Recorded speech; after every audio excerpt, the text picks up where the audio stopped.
아들네 집으로 거처를 옮겨 노년을 보내게 된 날, 문을 들어서자마자 며느리가 화장실 문을 잠갔다. 어머니, 밤에 물 너무 많이 드시지 마세요. 소변기 하나 따로 준비하시는 게 좋겠어요. 아들 지간이 겨우겨우 허락해준 요양이었기에 나는 감히 반항할 엄두도 내지 못하고 그저 참을 수밖에 없었다. 하지만 나중에 벌어진 일들은 나 자신조차 믿기 어려울 정도였다. 이 늙은 할머니가, 내 이름은 임숙군. 68살이 되던 그날 나는 큰 가방 하나와 작은 가방 하나를 들고 아들 지강의 집으로 향했다. 작은 가방에는 내 약과 신분증 그리고 빛바랜 옛사진 몇 장이 들어있었고 큰 가방에는 내가 직접 빚은 만두와 파전 2장이 정성스럽게 쌓여 있었다. 이것은 내가 아들 지강의 지강을 썼고 이것은 내가 아들 지강이 지강하는 날이었다. 전에는 잠시 머물다 가는 것이 전부였는데 이번에는 그들이 내게, 기번에는 그들이 내게를 이르는데 하지만 문이 열리자마자 내 안에 뜨거운 기운은 며느리 주리의 싸늘한 얼굴에 단번에 식어버렸다. 주리는 현관에 서서 보온병을 들고 있었고 얼굴에는 미소 한 점 없었다. 어머니 오셨어요? 라고 말은 했지만 내게 길을 비켜주려고 한 발짝도 움직이지 않았다. 내가 들고 있는 2 가방을 도와주겠다는 말도 없었다. 지강은 그 뒤에 서서 억지로 웃어 보였다. 엄마, 먼저 들어오세요. 내가 한 발을 채 들이기도 전에 신발장 옆에는 종이상자와 아기용품들이 가득 쌓여 있었고 민준이의 장난감들이 바닥에 흩어져 있었다. 나는 고개를 숙여 장난감을 주었는데 지강이 그걸 휙 채갔다. 엄마, 이런 거 만지지 마세요. 바닥이 깨끗하지 않아요. 내 마음이 철렁했다. 웃어야 할지 손을 거둬야 할지 알 수 없었다. 마치 내가 더럽다고 여기는 것 같았다. 집에 들어서자마자 나는 음식들을 주방에 놓았다. 따뜻하고 맛있는 냄새가 풍겨나왔다. 주리는 휴대폰으로 영상을 보다가 냄새를 맡고는 미간을 찌푸렸다. 어머니, 이 음식에 파 넣으셨어요? 민준이가 파를 싫어하는데 나는 황급히 말했다. 아이고, 다 잘게 다져 넣어서 냄새도 안 날 거야. 애가 입맛이 까다로운 건 나도 알아서 조금만 넣었어. 주리는 아무 말 없이 휴대폰을 내려놓고 음식은 쳐다보지도 않았다. 나는 주방 문간에 서서 냄비 뚜껑을 든 채 계속 설명해야 할지 아니면 직접 냉장고에 넣어야 할지 몰라 불안했다. 막 온 참인데 벌써부터 잉여처럼 느껴지는 마음에 나는 최대한 부드럽게 말했다. 내가 다른 재주는 없어도 찜 요리는 참 잘해. 저녁에 한번 맛봐. 주리는 퉁명스럽게 대답했고 더 이상 말을 잇지 않았다. 나는 하는 수 없이 직접 음식들을 차려놓고 거실로 걸어가면서 어쩌면 주리가 바빠서 좀 피곤해서 나를 소홀히 대하는 것이리라 생각했다. 하지만 그 후 화장실에 가고 싶어서야 비로소 뭔가 잘못됐다는 것을 깨달았다. 화장실 문 앞에 서서 살짝 손잡이를 돌리자 굳게 잠긴 문틈 사이로 새로 설치된 비밀번호 잠금 장치의 불빛이 깜빡였다. 나는 깜짝 놀라 누군가 안에 있는 줄 알고 한 발짝 물러나 조용히 주리에게 물었다. 주리야, 집에 누가 화장실에 있니? 주리는 소파에 앉아 휴대폰을 뒤적이며 눈길조차 주지 않았다. 아니요. 나는 어리둥절해서 다시 문을 돌려고 했지만 역시나 잠겨 있었다. 그럼 문이 왜 잠겨 있니? 내가 작은 소리로 묻자 주리는 느릿느릿 말했다. 그건 스마트 잠금 장치예요. 민준이가 가끔 장난쳐서 자꾸 들어가서 물장난하는 걸 막으려고요. 그럼 난 지금 어디로 가야 하니? 내 말이 채 끝나기도 전에 주리가 고개를 들어 나를 쳐다보았다. 그 목소리는 섬뜩할 정도로 차분했다. 밤에는 물도 최대한 적게 드시고요. 민준이가 밤에 잠기가 밝아서 조금만 움직여도 깨요. 어머니 방은 화장실에서 멀어서 불편하시잖아요. 나는 잠시 반응하지 못했다. 그럼 급하면 어떻게 해? 주리는 마치 일기예보를 읽듯이 자연스럽게 말했다. 소변기 하나 준비하시는 게 어떠세요?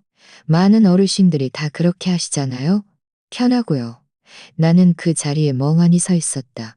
한참 동안 아무 말도 할 수 없었다. 소변기라니? 이건 시골에서나 하는 거 아니었나? 내 집에서는 한 번도 써본 적 없는데 아들네 집에 와서는 이걸 써야 한단 말인가? 나도 한때는 가장이었고 젊었을 때는 밤새워 몸조리하며 국을 끓이는 등 온갖 고생을 다 했는데 이제 와서 화장실도 쓸 자격이 없는 사람이 되었단 말인가. 그때 지강이 서재에서 나오다가 굳은 얼굴로 화장실 문 앞에 서 있는 나를 보고는 웃기까지 했다. 제가 낮에 물 적게 마시라고 말씀드렸는데 안 들으시더니 자자, 제가 가서 열쇠 가져올게요. 나는 억지로 숨을 지으며 말했다. 됐어. 참지 뭐. 그날 밤 나는 정말로 참느라 애를 썼다. 저녁 식사 때 나는 거에 손을 대지 않았고 주리도 별말 없이 심지어 내가 배부르게 먹었는지조차 묻지 않았다. 나는 구석에 앉아 세 식구가 즐겁게 이야기하는 모습을 보며 마치 그림자처럼 느껴졌다. 설거지를 마친 후 나는 혼자 그들이 내게 준비해 주었다는 방으로 돌아왔다. 사실 그곳은 잡동사니가 가득 쌓인 창고였다. 전등은 어둡고 벽 모퉁이에는 곰팡이가 피어 있었으며 심지어 커튼도 찢어져 있었다. 나는 침대에 누워 뒤척이며 잠을 이룰 수 없었다. 새벽 2시가 넘자 방광이 터질 듯 아팠다. 나는 살금살금 문을 열고 화장실에 가려고 했다. 하지만 문 밖은 칠흑 같았고 화장실 문 앞까지 가서 다시 밀어보았지만 굳게 잠겨 있었다. 나는 그곳에 서서 추위에 떨며 머릿속이 복잡했다. 그때 거실 쪽에서 낮은 말소리가 들려왔다. 엄마, 대체 언제까지 살 생각이야? 주리의 목소리였다. 내가 어떻게 알아? 잠시 머물다 간다고 하더니 짐을 다 가져와서 만두까지 빚는 거 보니까 아주 눌러앉을 생각인 것 같아. 지강이 목소리에는 짜증이 섞여 있었다. 그래도 내 엄마잖아. 자기 자리도 안 지키고 자꾸 민준이 숙제하는 거 보려고 해. 애 버릇다 망칠까가 걱정이야. 목소리 낮춰. 난 정말 지긋지긋해. 저 할머니 너무 귀찮아. 이웃들한테 욕먹을까봐 안 그랬지. 진작에 길바닥에 내다 버렸을 거야. 그 순간 내 피가 얼어붙는 것 같았다. 나는 어둠 속에 서서 차가운 벽에 손을 짚었다. 발밑이 땅속으로 꺼지는 듯 했다. 그들의 효도는 남들의 시선 때문이었지. 진심이 아니었구나. 내 눈물이 소리 없이 흘러내렸다. 아무도 보지 못했고 아무도 나를 안쓰러워하지 않았다. 이 순간 나는 처음으로 깨달았다. 때로는 집이 안식처가 아니라 심판대라는 것을. 그리고 나는 그들에게 버림받고 경계의 대상이 된 귀찮은 존재였다. 그날 밤 그들이 이웃들한테 욕먹을까봐 안 그랬지. 진작에 할머니를 길바닥에 내다 버렸을 거야 라고 말하는 것을 들은 이후로 나는 마치 얼음 구덩이에 갇힌 것처럼 온몸이 얼어붙었다. 움직일 수는 있었지만 소리 지를 수는 없었다. 입으로는 아무 말도 할 수 없었고 얼굴에는 억지로 미소를 지어야 했다. 내가 조금이라도 서운한 티를 내면 돌아오는 것은 위로가 아니라 더 깊은 혐오라는 것을 알았기 때문이다. 내 방은 그들이 임시로 마련해 주었다는 곳이었지만 사실은 원래 잡동사니를 쌓아두던 창고였다.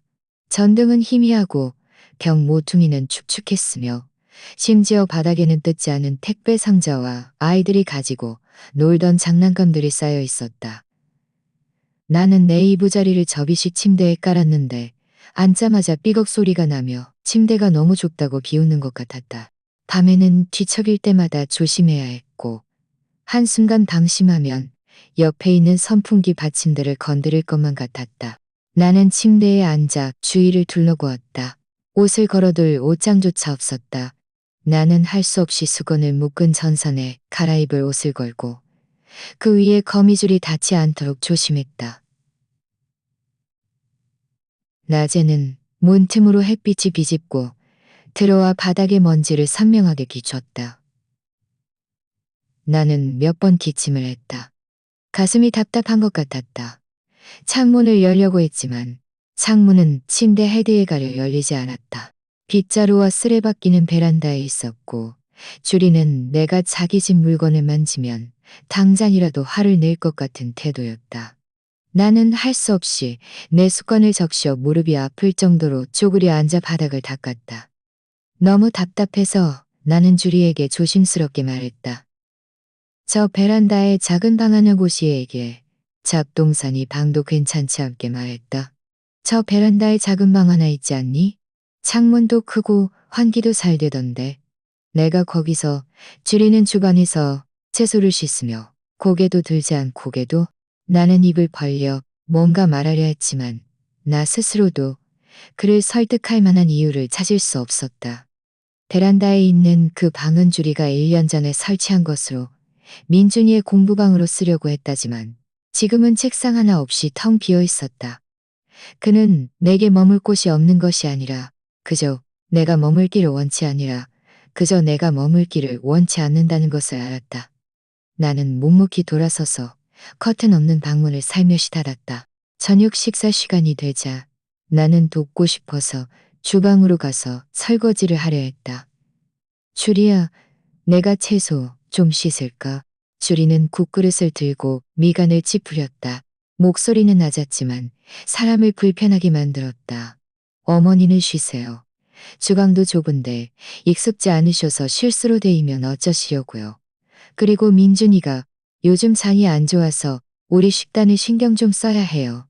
나는 그의 말을 분명히 알아들었다. 내가 손이 깨끗하지 않다고 말을 분명히 알아들었다.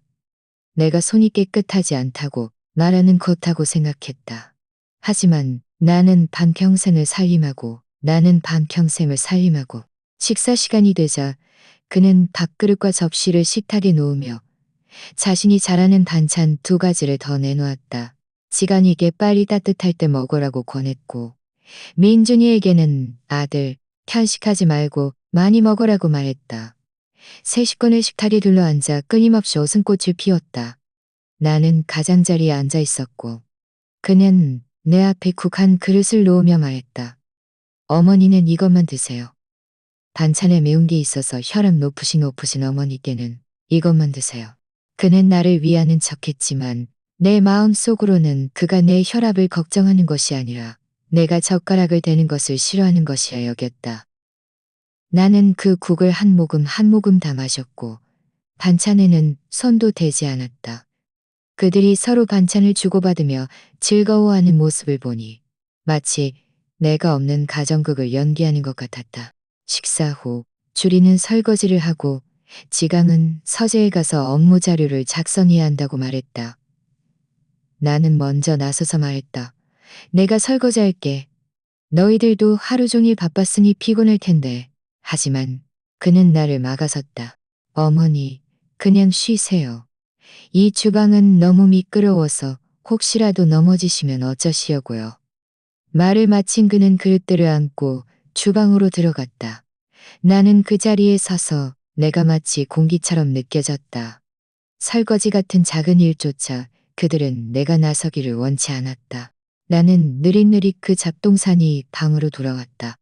방 안은 여전히 축축한 냄새가 났다. 나는 침대에 앉아 내 짐 가방을 뒤져서 안주머니에서 앨범 한 권을 꺼냈다. 이 앨범은 내가 수십 년 동안 간직해온 것으로 지강이 태어난 해부터 사진을 붙이기 시작했다. 첫 페이지에는 내 품에 안겨 쭈글쭈글한 얼굴로 누워있는 지강의 모습이 있었다. 그날이 동지였고 병원의 난방이 고장나서 나는 내 목도리로 그를 감싸 안고 밤새도록 안고 있었다는 것을 기억한다. 뒤로 넘기니 그가 처음 걷기 시작한 날, 처음 학교에 간 날, 처음 1등을 한 날의 사진들이 있었다.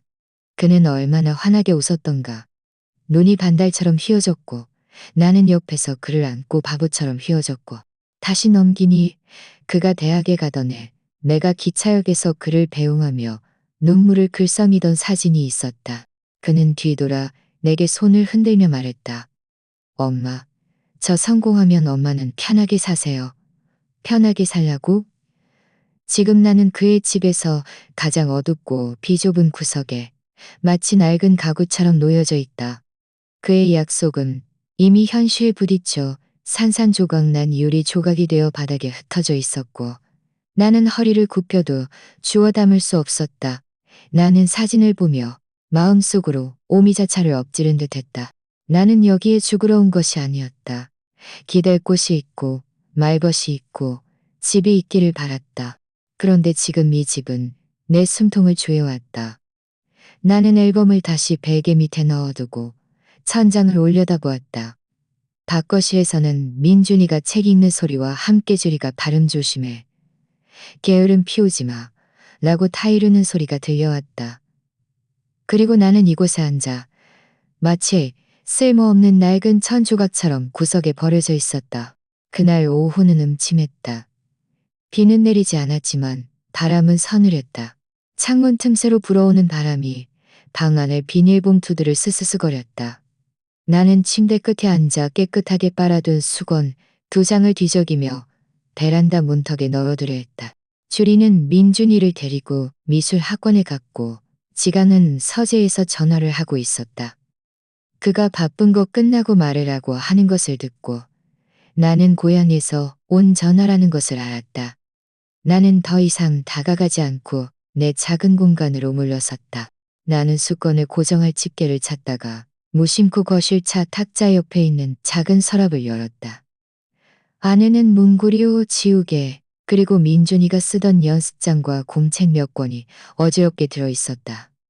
원래는 집게만 찾으려 했는데 손을 뻗자 파란 표지의 공책 한 권이 툭 하고 떨어졌다.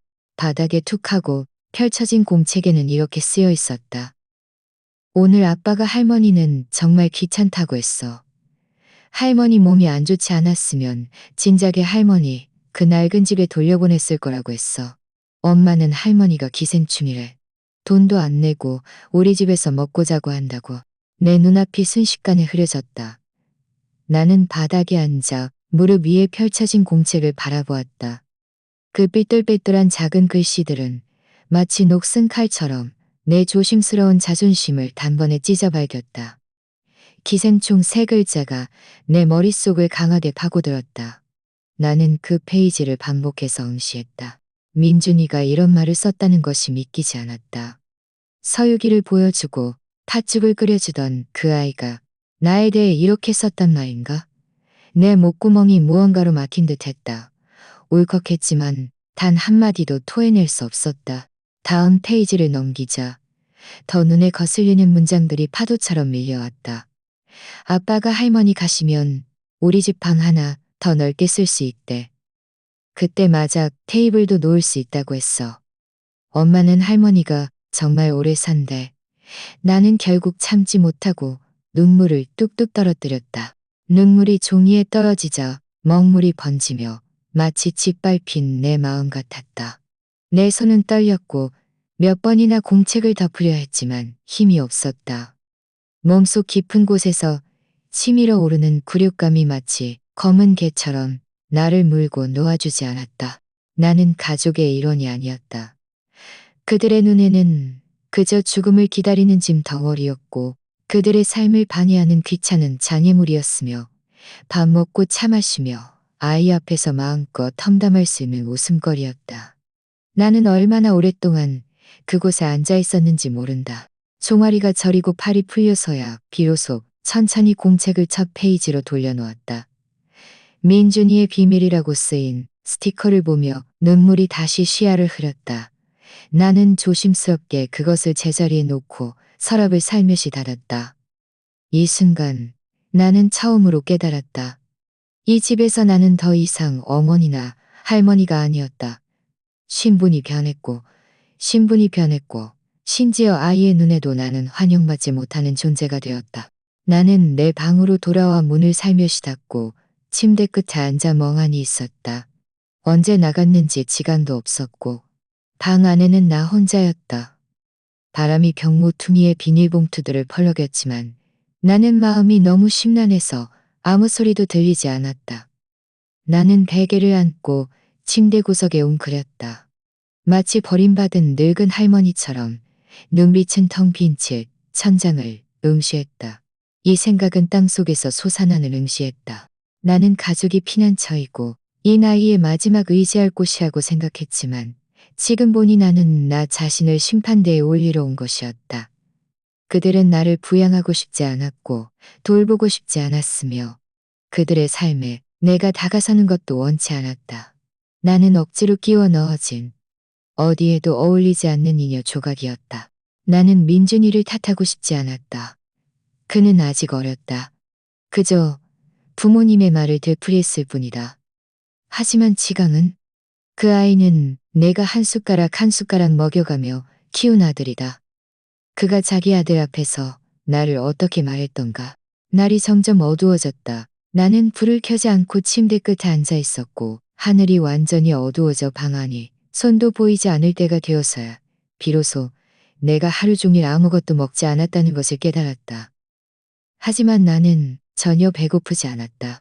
나는 외투를 걸치고 살금살금 주방으로 가서 물을 끓여 생강차를 마시며 기분을 가라앉히려고 했다. 주전자가 끓는 소리를 낼 때 내 손바닥은 차가웠다. 차를 끓여 방으로 가져와 주전자의 불빛에 의지해 방 안의 낡은 이불과 찢어진 종이 상자들을 바라보니 마음속에는 오직 피로감만 남았다. 나는 예전에 항상 다른 사람들에게 자식 복은 자식에게 맡기고 젊은이들의 삶을 방해하지 말라고 충고했었다. 이제 와서야 이 말이 위로가 아니라 스스로를 방어하는 말이라는 것을 깨달았다.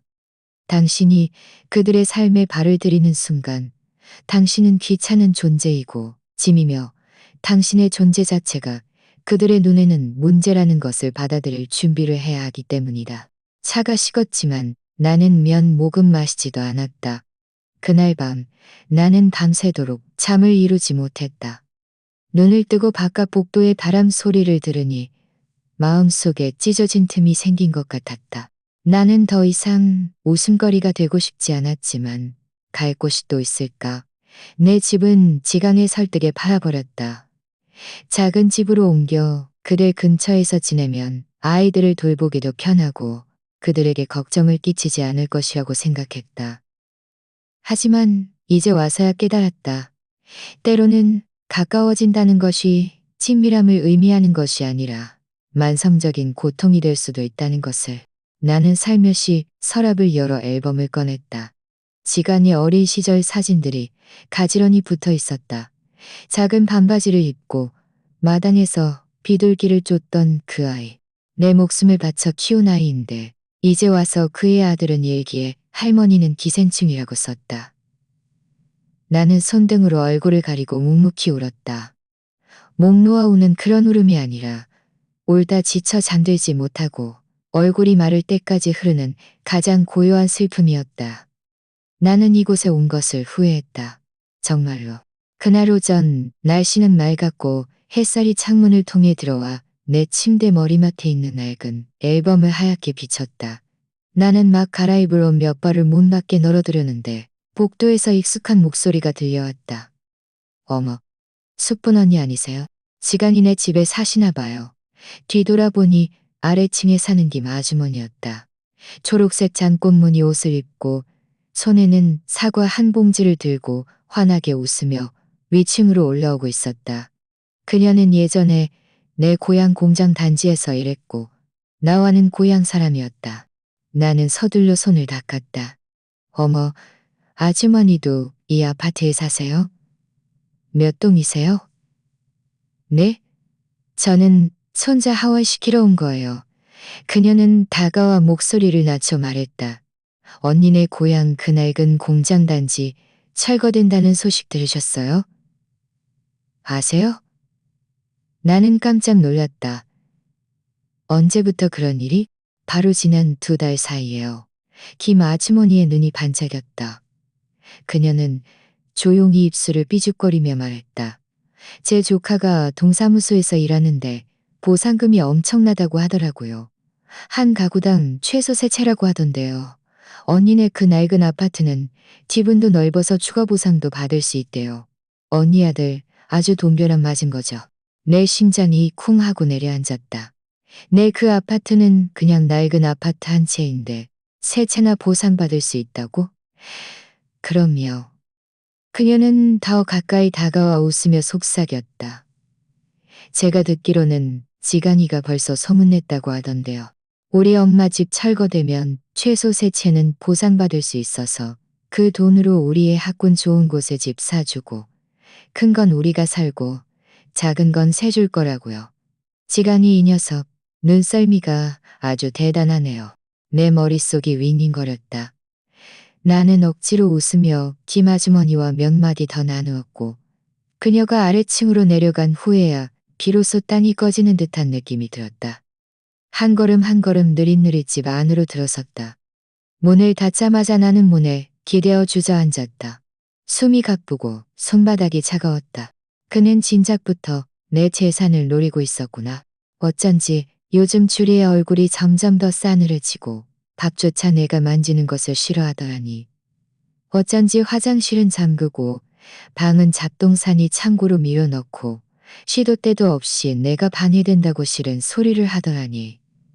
그들은 그저 잠시 기분이 상한 것이 아니라 그 낡은 아파트의 보상금이 확정되기를 기다리고 있었던 것이다. 그리고 보상금이 나오면 나라는 이 늙은 할머니를 완전히 내쫓을 수 있을 테고 내 발밑이 후들거렸다. 나는 거에 기어가다시피 잡동사니 더미 옆에 있는 여행 가방으로 가서 내가 가져온 서류 봉투를 뒤져 꺼냈다. 그 안에는 그 아파트의 등기부등본이 들어있었다. 낡은 아파트는 내가 젊었을 때 남편과 몇 년 동안 월급을 모으고 이를 악물고 산 것이었다. 그때 지강은 어렵기에 등기부등본에는 당연히 내 이름만 쓰여 있었다. 나는 등기부등본을 펼쳤다. 손이 미세하게 떨렸다. 날고 싶기도 했다. 울고 싶기도 했다.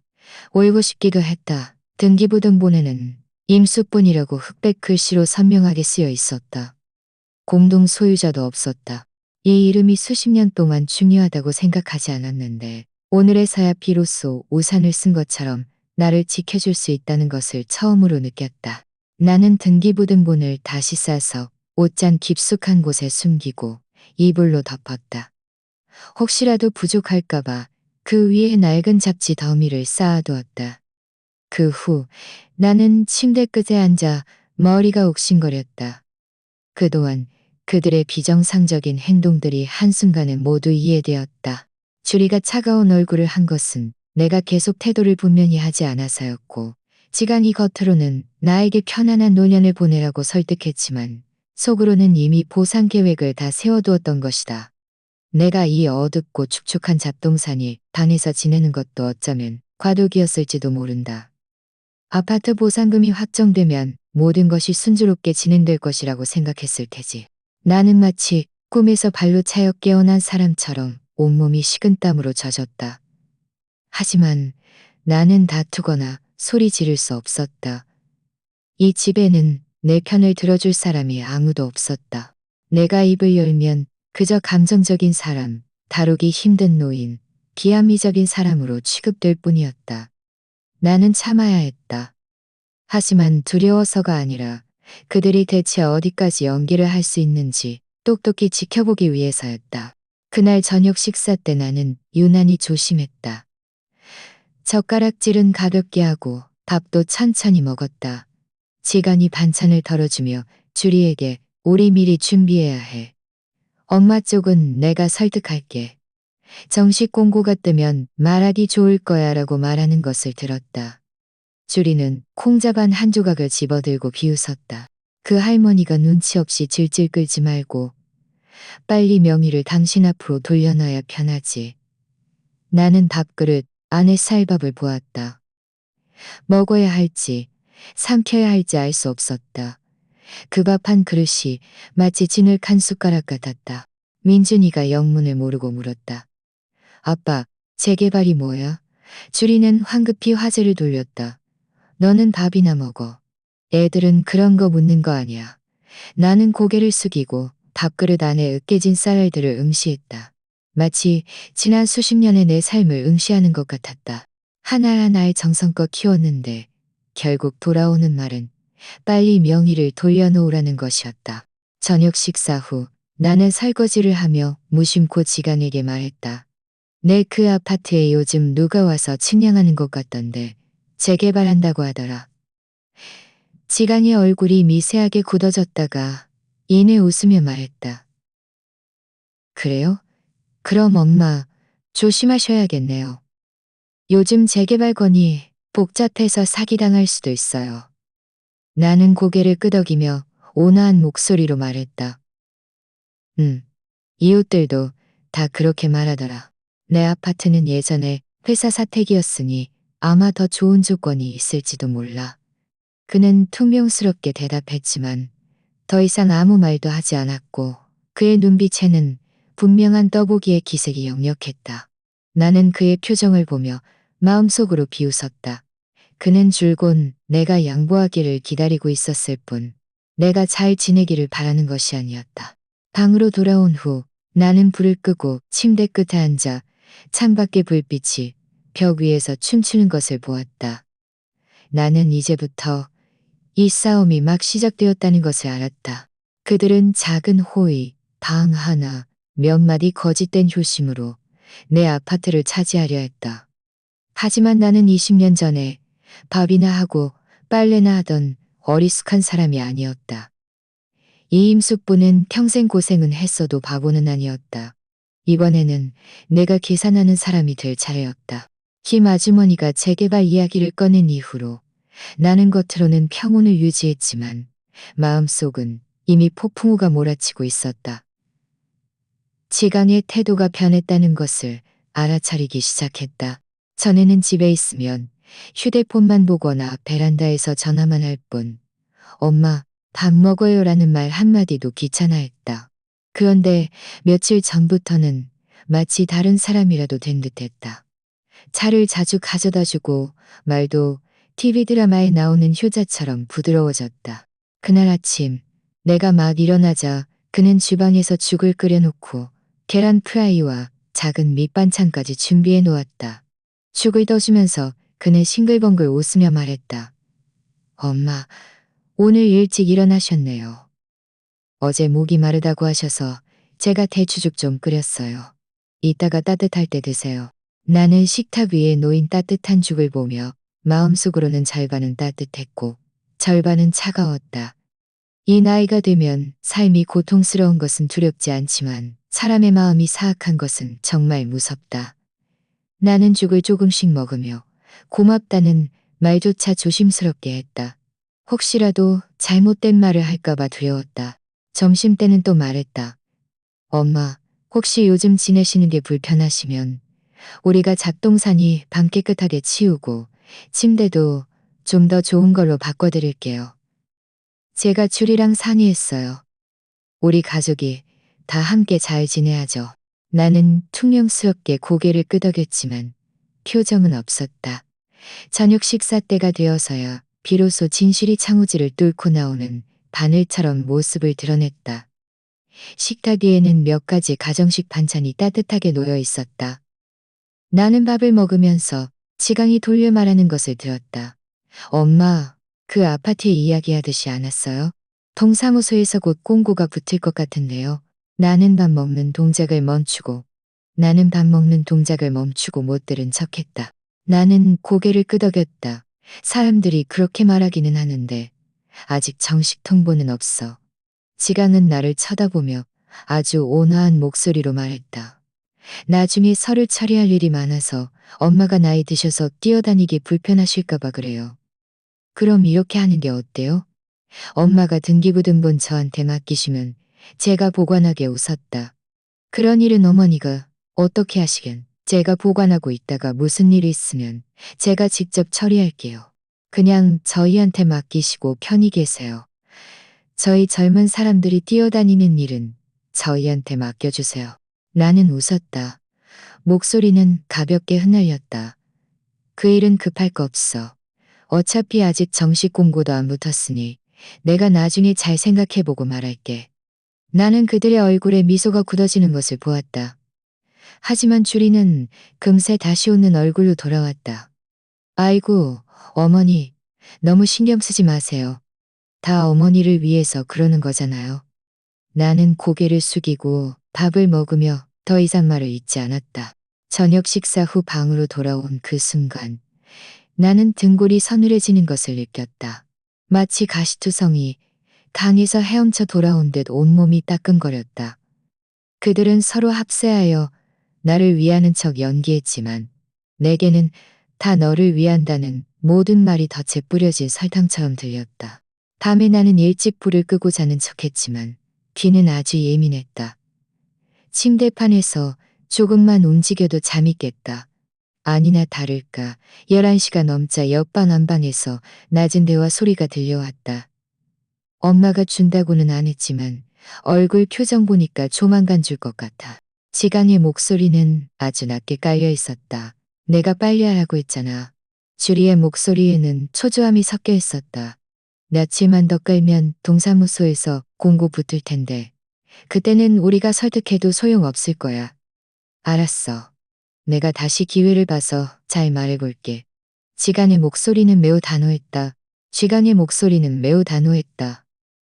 중요한 건 엄마가 위인장에 서명하게 하는 거야. 나중에 공증할 때 본인이 현장에 있어야 하는데 엄마가 서명하게 하는데 당신이 좀 부드럽게 대하고 눈물 좀 흘리면 바로 줄 거야. 엄마가 당신 때문에 직장까지 그만뒀던 거 잊지 마. 진작에 자발적으로 집 명의를 돌려줬어야지. 어느 집 아들이 자기 집 명의를 자기 이름으로 안 해. 나는 침대에 누워 이불 끝을 꽉 쥐었다. 손가락 관절이 하얗게 변했다. 지난 몇 년간 나는 그에게 아무것도 바라지 않았다. 정말로 한 입 한 입 먹여가며 키웠다. 어렸을 때 아버지가 탄광에서 일하다 일찍 돌아가셔서 나는 재봉일을 하고 밥하고 청소하며 남의 아이를 돌보는 등 어느 것 하나 힘들이지 않은 것이 없었다. 그렇게 그를 공부시키고 장가 보냈는데 결국 그는 내가 진작에 집 명의를 돌려줬어야 한다고 생각하는구나. 나는 눈을 감고 눈가에 눈물을 눌렀다. 마음이 약한 것이 바로 그들이 나를 물은 감처럼 여기고 이용하는 점이었다.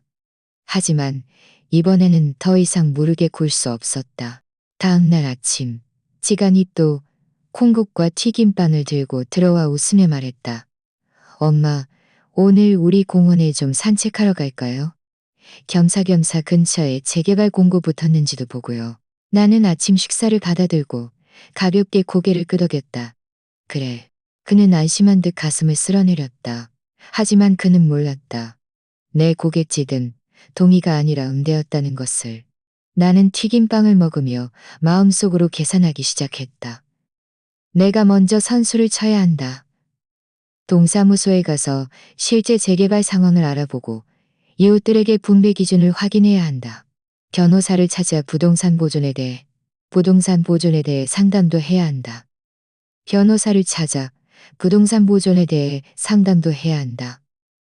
속아서 명의를 빼앗기는 것은 물론이고 늙고 어리숙해선 물론이고 요즘 날씨가 오락가락해서 내 늙은 몸은 늘 잔병치레를 했다.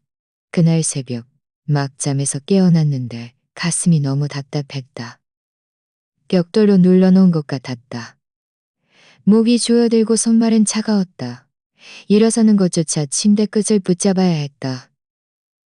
나는 아무 소리도 내지 않고 묵묵히 깨끗한 외투로 갈아입다. 나는 아무 소리도 내지 않고 묵묵히 깨끗한 외투로 갈아입고 주방에 가서 따뜻한 물컵을 제대로 들기도 전에 나는 주방 문갈에 쓰러졌다. 눈을 뜨고 싶었지만 눈꺼풀이 천근만근이었다. 부산스러운 발소리와 함께 주리의 날카로운 목소리가 들렸다. 빨리빨리 숨을 못 쉬잖아. 다시 눈을 떴을 때는 이미 병원 응급실 침대에 누워 있었다. 주변은 하얗고 누런 천장, 약 냄새와 소독약 냄새가 뒤섞여 코를 찔렀다. 귓속은 윙윙거렸고 마치 누가 한꺼풀막을 사이에 두고 말하는 것 같았다. 엄마 깨어나셨어요?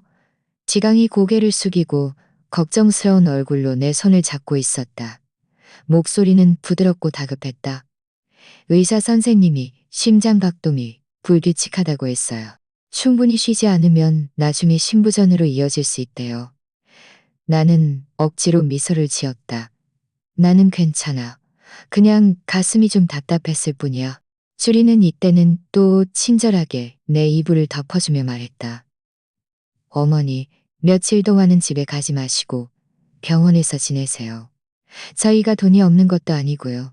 나는 화장기 있는 그의 얼굴을 보다가 문득 며칠 전 그가 차가운 얼굴로 소변기를 준비하라고 했던 모습이 떠올랐다. 마음속으로는 저절로 서늘해졌다. 사람의 얼굴이란 정말 세상에서 가장 얇고도 가장 두꺼운 것이다. 나는 뇌과 경동이 입원했다. 낮에는 검사를 받고 약을 먹었지만 밤에는 늘 잠을 이루지 못했다. 그날 새벽 3시 나는 약 기운에 깨어났다. 다시 누웠다가 병실 밖 복도에서 작은 말소리가 들려왔다. 나는 눈을 감고 조용히 들었다. 의사 선생님이 이번에는 상황이 안 좋다고 했어. 안준 말이야. 혹시 엄마가 정말로 재개발 때까지 버티지 못하면. 주리의 목소리는 누가 들을까봐, 들기란 소리는 누가 들을까봐 아주 낮게 깔려 있었다. 빨리 위임장 준비해서 서명하게 하라고. 나중에 혹시라도 정말 무슨 일이 생기면 집이 엄마 명의로 되어 있으면 우리 한 푼도 못 건져. 그럼 내가 안 급한 줄 알아?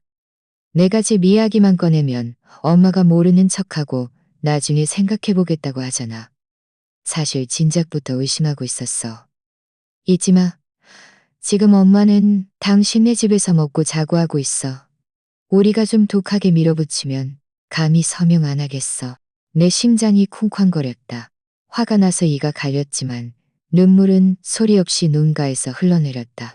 내가 병원에 누워 있는 것이 그들의 눈에는 아픈 것이 아니라 죽을까 안 죽을까의 문제였구나. 내가 죽으면 집은 누구에게? 사람의 마음은 이 병원의 약수보다 더 차가웠다.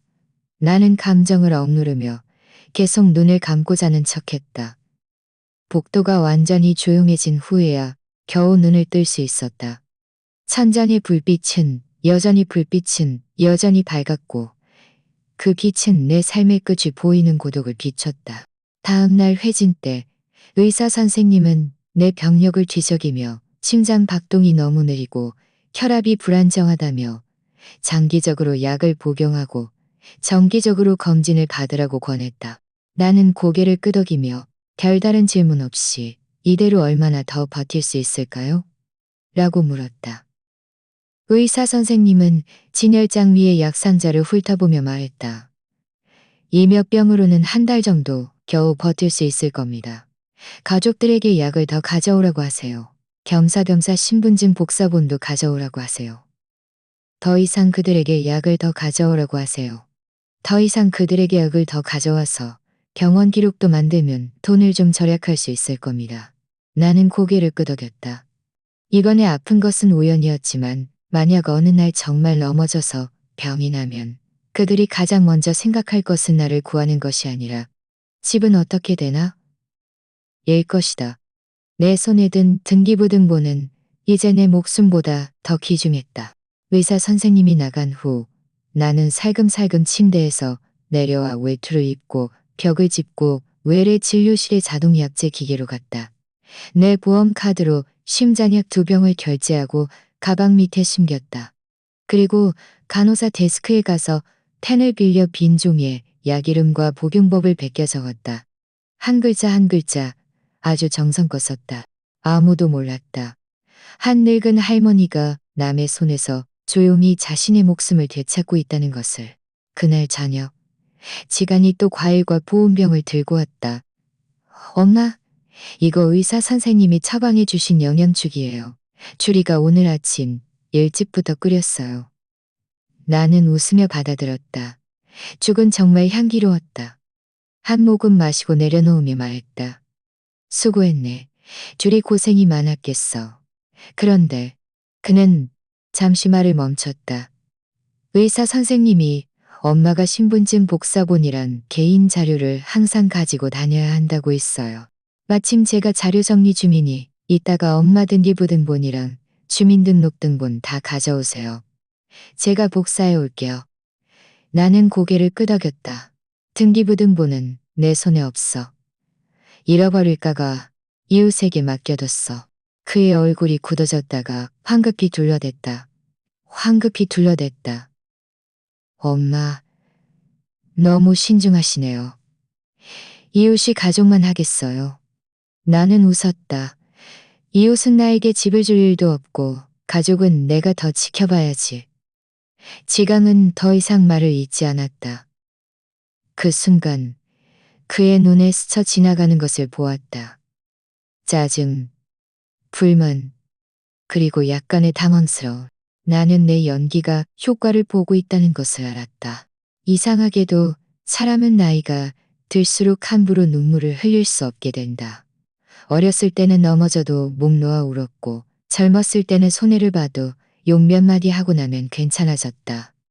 하지만 이 나이가 되면 울고 싶어도 울음이 나오지 않고 모든 화와 아픔과 원망을 마음속에 묻어둘 수밖에 없다. 그날 퇴원 후 지강은 나를 집에 데려다 주겠다고 했지만 나는 혼자 햇볕을 쬐며 산책하고 싶다고 거절했다. 그는 별다른 생각 없이 너무 멀리 가지 마세요. 휴대폰 끄지 마시고 무슨 일 있으면 전화하세요라고 말했다.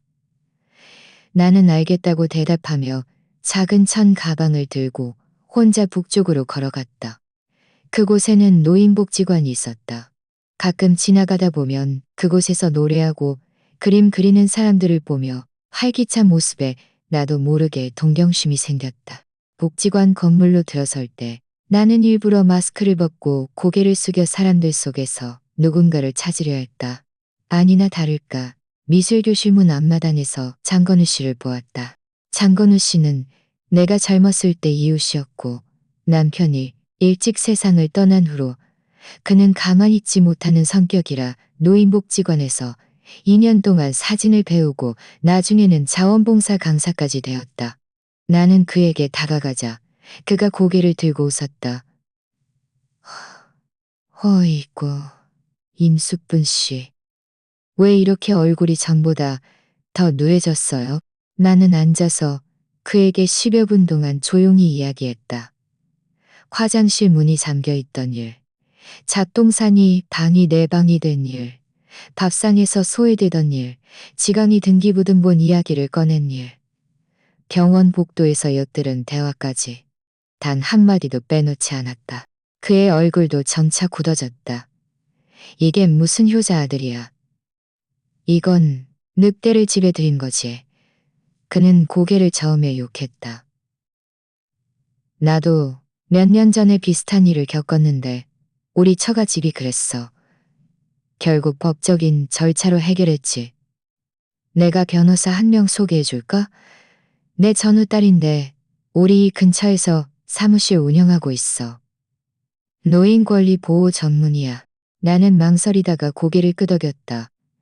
건우 씨, 내가 아들을 고소하려는 건 아니야. 그냥 언젠가 정말 재개발이 되면 내가 발붙일 곳조차 없을까봐 두려울 뿐이야. 설명할 필요 없어.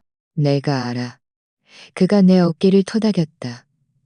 당신이 가족의 정을 믿지 않는 게 아니라 그들이 당신을 사람으로 보지 않는 게 먼저야. 그가 말을 마치자마자 전화로 그날 오후 3시에 변호사 사무실에서 만나기로 약속했다. 변호사 사무실은 근처의 한 오피스텔 건물에 있었다. 나는 그의 안내를 따라 깔끔하고 정돈된 작은 사무실로 들어섰다. 안내 데스크의 여직원이 나를 열정적으로 맞아 앉혔고 얼마 지나지 않아 30대 중반의 여변호사가 나와서 웃으며 말했다. 임 아주머니, 안녕하세요. 저는 잔유리 변호사입니다. 그녀의 목소리는 온화했고 태도는 겸손하면서도 당당했다. 나는 처음부터 끝까지 모든 상황을 이야기했고 그녀는 나를 방해하지 않고 들으면서 기억했다. 내가 이야기를 마치자 그녀는 자료첩을 펼쳐서 그 안에서 노년층 재산 보호 가이드라는 서류 한 부를 꺼내 내 앞에 내밀었다. 임 아주머니, 분명히 말씀드리지만 아주머니, 아파트 등기부등본에 아주머니 이름이 쓰여 있다면 다른 사람들은 아주머니 아들이나 며느리를 포함해서 그 누구도 간섭할 권리가 없습니다. 아주머니가 자발적으로 양도 계약서나 위임장에 서명하지 않는 한 재개발이든 매매든 그들은 손댈 자격이 없습니다. 내 마음속에 망치로 맞은 듯한 느낌이 들었다. 서글프고 뜨거웠다. 요즘 많은 자녀들이 부모님이 연세가 많고 법에 약하다는 점을 이용해서 속이거나 협박해서 명의를 이전하게 합니다. 결과적으로 일단 이전하면 사람도 잃고 재산도 잃게 되죠. 나는 고개를 끄덕였다. 그들이 나에게 매임장에 빨리 서명하라고 했어. 나를 위해 편하게 해주겠다는 명목으로. 서명하지 마세요. 그녀는 단호하게 말했다. 만약 그들이 다시 요구하면 내가 지금 계획 중이다. 또는 공고가 내려오면 현장에 가서 확인하겠다고 말하세요. 하지만 뒤에서는 두 가지 일을 하셔야 합니다.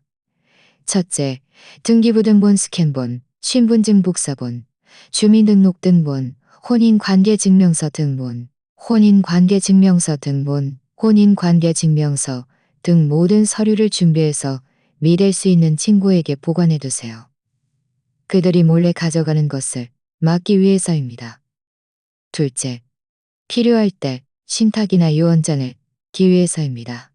나는 그녀의 말을 들으면서 고개를 끄덕였다. 마치 학생이 선생님 강의를 듣는 것 같았다.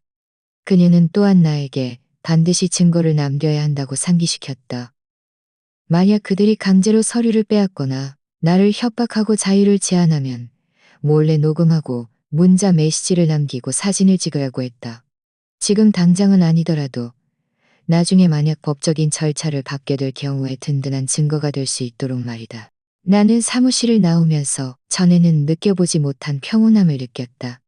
나는 완전히 무력한 것이 아니었다. 단지 방향을 몰랐을 뿐이었다. 나는 이 자료들을 장건우 씨 집에 한부 보관하고 나도 한부 가지고 있었다. 그리고 동사무소에 가서 재개발 계획을 확인했다. 과연 내 건물은 1차 명단에 포함되어 있었고 2달 이내에 철거 보상이 시작될 예정이었다. 보상금은 내가 평생 상상조차 할 수 없었던 천문학적인 액수였다. 시내에 작은 아파트 2채를 살 수 있을 정도였다. 그날 저녁 나는 평소처럼 집으로 돌아왔다. 채소를 들고 주방에서 거실로 들어서자 지간이 소파에 앉아 서리철을 만지작거리고 있었다. 내가 돌아오는 것을 보자마자 벌떡 일어섰다. 오늘 어디 가셨어요? 집에 오니 엄마가 안 보여서 깜짝 놀랐잖아요. 나는 웃으며 봉투를 내려놓았다. 공원에 갔다가 겸사겸사 옛 이웃들 동네에도 들렀어. 햇볕도 쬐고 그는 안심한 듯 숨을 내쉬며 다가왔다. 저랑 주리가 내일 엄마 모시고 동사무소에 가서 재개발 세부 사항 좀 여쭤보려고 했어요. 그때 가서 우리도 준비해야죠. 나는 그를 쳐다보며 천천히 말했다. 그래, 준비하는 건 좋지. 하지만 이런 큰일은 내가 직접 가야 해. 너희 젊은 사람들은 바쁘니 방해하면 안 되지. 그의 눈가에 실망의 기색이 스쳐 지나갔지만 입으로는 웃으며 말했다. 엄마 말씀이 맞아요. 그럼 엄마가 다녀오세요. 저희가 뭘 도와드릴 일 있으면 언제든지 말씀하시고요. 나는 더 온화하게 웃었다. 물론 너희 도움이 필요하지. 그런데 내 서랍장은 만지지 마. 너희가 실수로 내 영수증들을 엉망으로 만들까봐 걱정돼. 그는 체념한 듯 고개를 끄덕였다. 하지만 나는 그가 포기하지 않을 끄덕였다. 그날 밤 나는 유난히 깊이 잠들었지만 사실은 연기였다. 11시.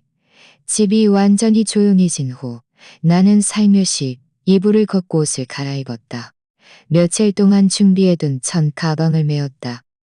그 안에는 내 신분증, 주민등록등본, 등기부등본, 복사본, 그리고 약간의 현금이 들어있었다.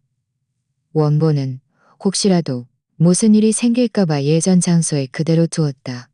바람이 얼굴에 차가웠지만 나는 흔들림 없이 발걸음을 재촉했다.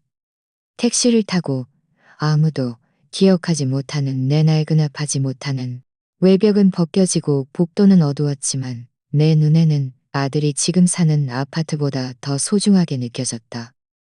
이곳 벽 모퉁이에는 내가 붙인 타일이 있었고 창틀에는 내가 심은 작은 화분이 있었으며 이웃들이 내게 남겨준 열쇠와 미소가 있었다.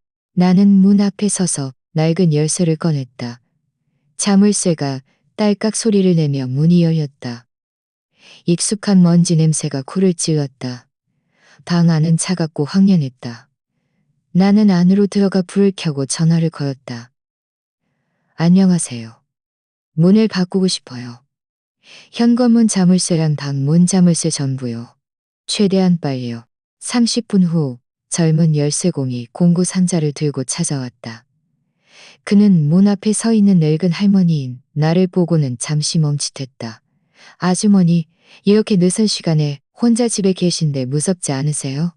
나는 침착하게 말했다. 무서울 게 뭐 있니? 빨리 바꿔줘. 자물쇠를 바꾸는 데는 20분밖에 걸리지 않았다. 나는 현금으로 계산하고 이 열쇠는 딱 한 벌만 있게 해줘. 다른 데 흘리지 말고라고 당부했다. 그는 고개를 끄덕이며 알았다는 듯 안심시켰다. 자물쇠를 바꾸고 나서야 비로소 이 집이 다시 내 것이라는 것을 실감했다. 나는 거실 소파에 앉아 몇 분 동안 눈을 감고 쉬었다. 그리고 휴대폰을 꺼내 장건우 씨에게 전화했다. 여보세요. 건우 씨. 내일 오전에 은행에 가서 새 계좌 만들고 싶어. 그리고 변호사 사무실에도 가야 해. 그는 전화기 저편에서 잠시 멈칫했다. 결정했어요? 더 이상 그들이 양심을 찾을 것이라고 기대할 수 없어. 나 스스로 살기를 마련해야 해. 다음 날 아침 일찍 나는 그와 함께 은행에 가서 새로운 계좌를 개설했다. 보안 카드와 새로운 휴대폰 번호를 연결하고 내가 가지고 있던 몇 장의 은행 카드에 있던 예금들을 하나하나 옮겨 넣었다. 은행 직원이 내게 물었다. 아주머니, 이렇게 큰 금액을 이체하시는데 가족들은 아시나요? 나는 눈을 들어 희미하게 웃었다. 내가 바로 가족이야. 은행에서 나와 나는 다시 장유리 변호사 사무실로 갔다. 그녀는 내가 서류 가방을 들고 있는 것을 보고 내 의도를 즉시 알아차렸다. 우리는 앉아서 내가 모든 의도를 말하는 것을 그녀는 진지하게 들었다. 임 아주머니, 만약 저를 믿으신다면 신탁유언장을 설정하는 것을 추천합니다. 이것이 단순 유언장보다 더 안전합니다. 나는 고개를 끄덕였다. 변호사님 말씀대로 할게요. 아주머니는 아파트와 나중에 재개발로 받을 보상금을 모두 신탁에 맡길 수 있습니다. 저희 법률사무소에서 대리 관리하며 용도를 제한할 수 있습니다. 예를 들어 아주머니 개인의 의료비, 노년 생활비로만 사용하도록만. 아주머니가 돌아가신 후 남은 부분은 자선단체에 기부하거나 지역기금에 위탁할 수 있지만 아주머니 아들이나 며느리가 상속받을 수는 없습니다. 좋아요. 나는 망설임 없이 동의했다. 그녀는 모든 조항을 내게 읽어주었고 하나하나 확인하며며 녹화 기록도 남겼다. 나는 지장을 찍고 서면했다. 과정은 생각보다 순조로웠다. 중간에 내가 이렇게 하는 것이 너무 잔인하지 않을까요? 라고 묻자. 잔인하지 않을까요? 유언장을 설정한 그날 정오. 나는 낡은 아파트로 돌아와 베란다에 앉아 햇볕을 쬐었다. 손에는 미리 작성해둔 종이 쪽지가 들려 있었다. 나는 그것을 문 뒤에 붙였다.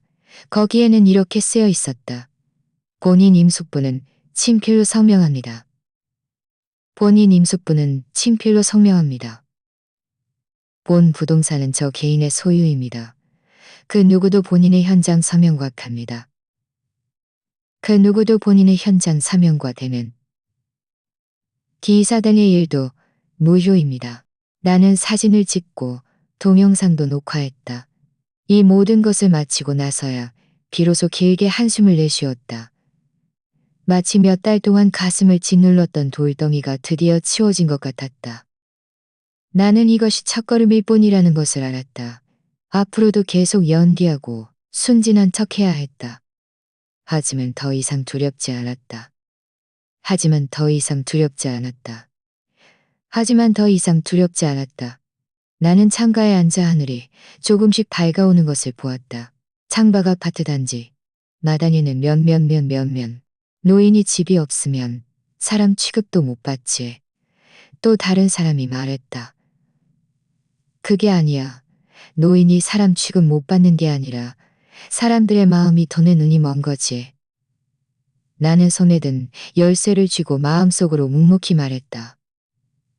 내 목숨은 너희가 준 것이 아니야. 내 집, 내 노년은 내가 지킬 거야. 아들에게 의지하지 않고 며느리를 믿지 않으며 인간성의 회복을 더 이상 기대하지 않을 거야. 나는 내 운명일 거야. 아들 지강이 전화해서 안부를 물을 때마다 나는 온화한 목소리로 잘 지내. 낡은 아파트 이쪽이 공기가 좋네라고 대답했다. 주리도 전략을 바꾸어 시도 때도 없이 메시지를 보냈다.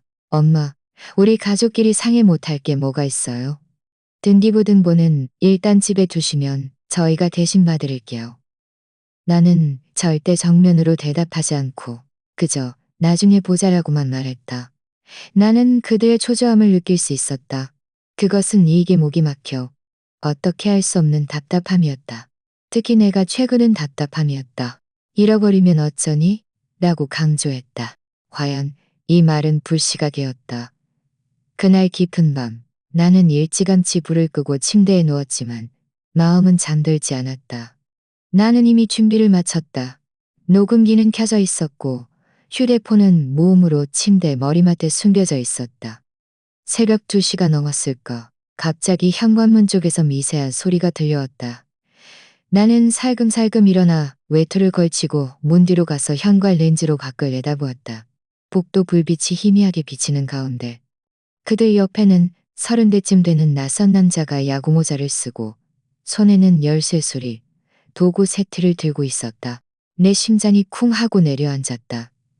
나는 분노를 억누르고 재빨리 보조 휴대폰을 꺼내 112에 전화했다.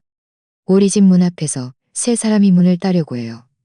저는 혼자 사는 노인인데 당장 와서 처리해 주세요. 경찰 쪽에서는 빠르게 응답했다. 소리 내지 마세요. 저희가 즉시 출동하겠습니다. 나는 전화를 끊고 계속 현관 렌즈로 밖을 내다보았다. 그 열쇠공은 이미 문 앞에 쪼그리고 앉아 도구를 대고 있었다. 문 자물쇠와 도구가 부딪히는 소리가 또렷하게 들려왔다. 주리는 옆에서 재촉했다. 빨리빨리 좀 더 능숙하게 해요. 우리 시어머니가 연세가 많으신데 혹시라도 나오면 우리 골치 아파져요. 지강도 말했다. 엄마가 요즘 신경이 예민해서 등기부등본이 집에 있다고 자꾸 말하잖아. 이번에 못 가져가면 또 무슨 짓을 할지 몰라. 나는 그 말을 듣고 화가 머리끝까지 치밀어 올랐다. 주먹이 저절로 쥐어져 손이 마비될 지경이었다. 하지만 나는 참았다. 그들에게 크게 한 방 먹여주기 위해서였다. 2, 3분 후 자물쇠가 딸깍 소리를 냈다. 그들이 문을 밀고 들어오려 할 때 나는 문을 맹렬히 열어서 쳤다. 자물쇠를 다시 잠그고 문고리를 잡아 문을 활짝 열어버렸다. 지금 뭐 하는 짓들이야? 한밤중에 자기 친엄마 집 문을 따는 게 사람할 짓이야? 나는 그들을 노려보았다. 목소리는 낮았지만 칼날 같았다. 세 사람 모두 깜짝 놀랐다. 열쇠공은 멍하니 서서 안에 아무도 없다고 하지 않았어요. 라고 중얼거렸다. 주리의 얼굴은 새하얗게 질려 한 발짝 물러섰다. 엄마가 아직 깨어 계셨어요. 지강은 여전히 둘러대려 했다. 엄마, 오해하지 마세요. 저희는 엄마한테 무슨 일 생길까봐 들어와 보려고 한 거예요. 들어와 보려고 문을 땄다고? 나는 비웃으며 주머니에서 녹음기를 꺼냈다. 너희가 한 말 한마디도 빠짐없이 다 녹음했어. 혹시 엄마가 정말 죽으면 집은 우리 것이 된다고 한 말까지. 엄마가 신경이 예민해서 빨리 위임장 서명하게 해야 한다고 한 말까지. 내가 경찰에게 한번 들려줄까? 그들의 얼굴은 핏기 없이 변했다. 협박하는 거예요? 우리는 엄마 아들이랑 며느리인데. 주리가 목소리를 낮춰 말했다. 너희도 자격이 있어? 내 목소리는 아주 낮게 깔렸지만 칼보다 날카로웠다. 너희는 지금 3명이 공모해서 타인 주택에 불법 침입을 시도한 거야. 나는 이미 경찰에 신고했고 경찰이 곧 도착할 거야. 멍하니 서 있던 열쇠공이 상황을 파악하고 도구를 내팽개치고 도망치려 할 때 마침 경찰이 도착했다. 2명의 젊은 경찰관이 앞뒤로 뛰어 올라와 이 장면을 보고는 즉시 격리하고 말했다. 모두 움직이지 마. 나는 손을 들고 침착하게 말했다. 제가 임숙분입니다. 등기부등본과 주민등록등본 모두 제 명의로 되어 있습니다. 이 세 사람이 문을 따고 집에 들어오려 해서 제가 신고했습니다. 경찰은 지강을 쳐다보았다. 당신이 이분의 아들이라고요? 지강은 억지로 말했다. 네, 제 엄마 집인데 제가 들어가고 싶었어요. 죄송합니다만 아무리 친어머니의 집이라도 등기부등본에 이분 이름이 쓰여 있고 본인의 허락 없이 사적으로 문을 따는 것은 불법 주택 침입에 해당합니다. 한 경찰관은 뜯긴 문 자물쇠를 보고 문 앞에 공구 세트를 보고 문 앞에 공문에 뜯긴 문 자물쇠를 보고 주리는 다급하게 말했다. 이건 노인이 억지 부리는 거예요. 저희는 엄마를 걱정해서 그랬다고요. 나는 비웃으며 옆에서 변호사 사무실에서 받은 유언장 복사본과 성명서를 꺼냈다. 이 서류들은 모두 법적 효력이 있습니다. 저는 또한 그날 밤 그들이 모의한 녹음 파일도 보관하고 있습니다. 만약 또다시 이런 짓을 하면 제가 바로 고소할 테니 그때는 저를 탓하지 마세요. 이웃들은 소리를 듣고 모두 나와서 쳐다보았다. 어쩐지 얼마 전부터 할머니가 다시 와서 지내더라니 저쪽에서 구박받았나 보네.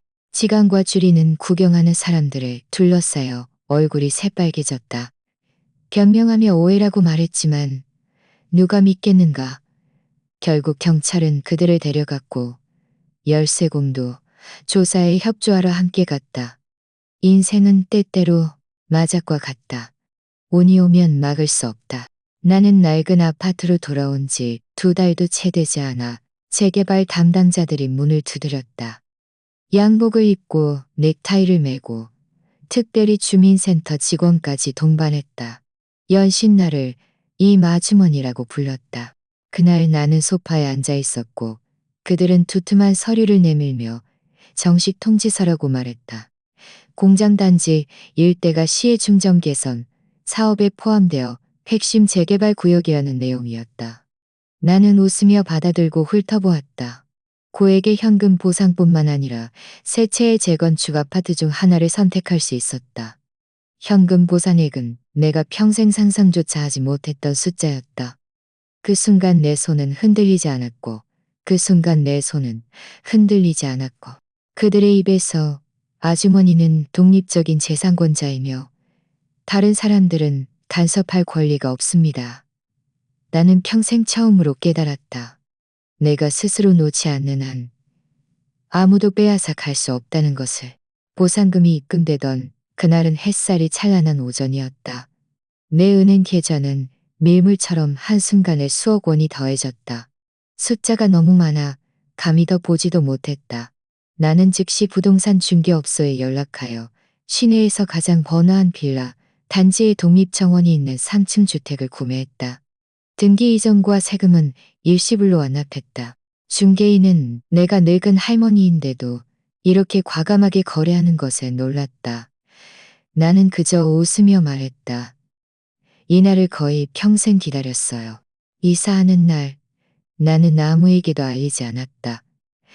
승합차 1대, 운전사 1명, 간병인 1명, 그리고 나 혼자 새 집으로 갔다. 마당에는 개수나무 새 그루가 심어져 있었고 통유리창 앞에는 흔들의자가 있었다. 주방은 밝고 깨끗했으며 위층 침실은 나난이었고 침대 매트리스는 맞춤형 라텍스였다. 욕실에는 미끄럼 방지 손잡이가 설치되어 있었다. 나는 은퇴한 간호사 출신의 여성 가정관리사를 고용했다. 그녀는 일 처리가 깔끔하고 인품이 단정했다. 그녀는 내가 혼자 사는 것을 보고 간병인 1명과 전담운전사를 더 고용하는 것을 고려해보라고 권했다. 나는 고개를 끄덕였다. 고용하세요. 월급은 제 계좌에서 나가게 하세요. 첫날 밤 나는 따뜻한 물에 몸을 담그고 창가 흔들의자에 앉아 담요를 덮고 마당의 불빛이 나무 그림자에 드리워지는 것을 보았다. 마음속은 더없이 고요했다. 외로움의 고요함이 아니라 드디어 나 자신의 삶을 살게 되었다는 고요함이었다. 지난 수십 년 동안 나는 어머니였고 아내였고 며느리였고 남의 집 친척이었다. 오직 지금에서야 나는 임숙뿐, 나 자신이었다. 그렇게 편안한 날들이 2달 동안 흘렀다. 어느 날 장건우 씨에게서 전화가 왔다. 그의 목소리에는 호기심이 가득했다. 당신 아들 회사에서 해고당한 거 들었어요? 나는 깜짝 놀랐다. 왜? 지난번에 당신이 경찰에 신고한 그 일 말이에요. 이웃들이 찍은 영상이 인터넷에 퍼졌대요. 제목이 친아들이 한밤중에 노모집 문 따고 재산 노려라고 쓰여 있었는데 조회수가 수십만 건이 넘었대요. 회사에서 이런 인성을 가진 사람을 어떻게 계속 두겠어요. 나는 가볍게 콧방귀를 뀌었다. 자업자득이지. 그는 더 활짝 웃었다. 주리도 비참하게 친정으로 도망갔대요. 빚쟁이들 피해서요. 오빠라는 사람이 그 자리에서 그녀를 내쫓으면서 꼴값하는 년이라 골값하는 년이라고 욕했대요. 나는 아무 대답도 하지 않았다. 차 한 잔을 마시니 따뜻한 김이 피어올랐다. 그때 문득 내 얼굴의 주름도 부드러워졌다는 거 더러워졌다는 거 더러워졌다는 나중에 아파트 단지 안에 많은 이웃들이 나를 알아보게 되었다. 인사를 건네는 말투에도 존경심이 묻어났다. 이 아주머니는 정말 현명하세요. 아주머니 같은 노인분이야말로 기계가 있으신 분이시죠. 정말 대단하세요. 다투거나 과거를 이야기하지 않았다. 그들이 정말 물어보면 나는 그저 늙은한 내게 넘겨주지 않았다. 그들이 정말 물어보면 나는 그저 늙은한 남에게 의지해야 한다. 고 스스로에게 의지해야 한다. 고만 말했다. 나는 먹을 것을 먹고 쓸 것을 쓰고 가정관리사는 매일 제 시간에 약을 주고 혈압을 측정해 주었다. 운전사는 매주 나를 노인복지관에 데려다주고 강좌를 듣고 에어로빅을 했다. 삶은 규칙적이고 안정적이었으며 사람도 훨씬 더 활기차졌다. 어느 황혼 무렵 나는 통유리 창 앞에 앉아 햇살이 내 몸에 비추고 찬물이 황금빛으로 반짝이는 것을 보았다. 가정관리사가 조용히 다가와 컵을 내 손에 놓았다. 나는 아무 말 없이 한 모금 마시고는 마음속으로 그 어둡고 축축했던 잡동사니 방을 떠올렸다. 화장실 문이 잠겨있던 그 밤, 아들과 며느리가 문 밖에서 나를 험담하던 낮은 목소리를 떠올렸다. 예전에는 그들이 나를 짐덩어리, 웃음거리, 앞길을 막는 잔해물로 여겼다. 그런데 지금은 그들은 가난에 허덕이고 명예는 땅에 떨어졌지만 나는 비단 잠옷을 입고 큰 빌라에서 살며 시중드는 사람과 돌봐주는 사람이 있고 삶은 마치 동화 속 공주처럼 흘러갔다. 임숙불 씨는 정말 쉽지 않은 길을 걸어왔다. 60이 넘은 노인이 아들 집에서 편안한 노년을 보내려 했지만 돌아온 것은 화장실 문이 잠기고 잡동사니 방으로 쫓겨나고 밥상에도 끼지 못하며 손자 입에서 기생충이라는 말을 듣는 것이었다. 그녀는 참았고 울었고 진심으로 양보할 생각도 했다. 하지만 결국 그녀는 깨달았다. 노년은 아들이 주는 것이 아니라 스스로 쟁취하는 것이라는 것을. 그녀가 한밤중에 아들과 며느리가 문 밖에서 정말 길바닥에 내다 버리고 싶다고 낮은 목소리로 말하는 것을 처음 들었을 때의 눈빛을 기억하는가? 그 난감함, 서늘함, 억울함이 모두 주름진 얼굴에 쓰여 있었다. 하지만 그녀는 아무 말도 하지 않고 그저 혼자 어둡고 축축한 작은 방으로 돌아가 조용히 모든 눈물을 삼켰다. 하지만 바로 그 순간부터 그녀는 깨어났다. 그녀는 변호사를 찾고 몰래 자물쇠를 바꾸고 신탁을 설정하고 증거를 수집하기 시작했다. 심지어 아들이 한밤중에 사람들을 데리고 문을 따라왔을 때도 그녀는 침착하고 냉정했을 때도 그녀가 한 것은 가장 품위 있고 가장 독한 반격이었다. 결국 그녀는 자신에게 속한 재개발 보상금으로 시내에 정원이 있는 큰 빌라를 샀고 가정관리사, 운전사, 간병인을 고용했다. 매일 따뜻한 차를 마시고 석양을 바라보며 에어로빅을 누구보다 활기차게 했다. 예전에 며느리에게 화장실조차 쓸 자격이 없다고 여겨지던 그 할머니는 이제 이웃들에게 가장 기계 있고 가장 현명한 빌라 할머니로 불리며 살아가고 있다. 우리 주변에도 임숙분 씨와 같은 분들이 많을 것이다. 어쩌면 당신과 나 자신일 수도 있고 우리의 엄마, 아주머니, 이웃일 수도 있다. 그들은 평생 가족을 위해 헌신했지만 보살핌을 받아야 할 나이가 되어서는 오히려 무시당하고 이용당한다. 하지만 이 이야기가 우리에게 말해주듯이 늙음은 약함과 동의어가 아니다. 여성은 70세가 되어서도 자신의 인생 주도권을 되찾을 수 있다. 이번 이야기는 여기까지입니다. 제 채널 구독 목표 8,000명을 달성하는데 몇 번째 구독자가 되어주실 건가요? 지금 바로 구독 버튼을 눌러주세요. 채널 성장을 함께 지켜봐 주시길 진심으로 초대하며 제 이야기가 여러분에게 도움이 되기를 바랍니다. 다음 이야기에서 만나요. 본 채널의 이야기는 모두 실제 사건을 각색한 것으로 사회 뉴스, 시청자 투고 및 댓글 공유를 포함합니다. 내용에 대한 의견이나 제안이 있으시면 댓글로 토론해 주세요.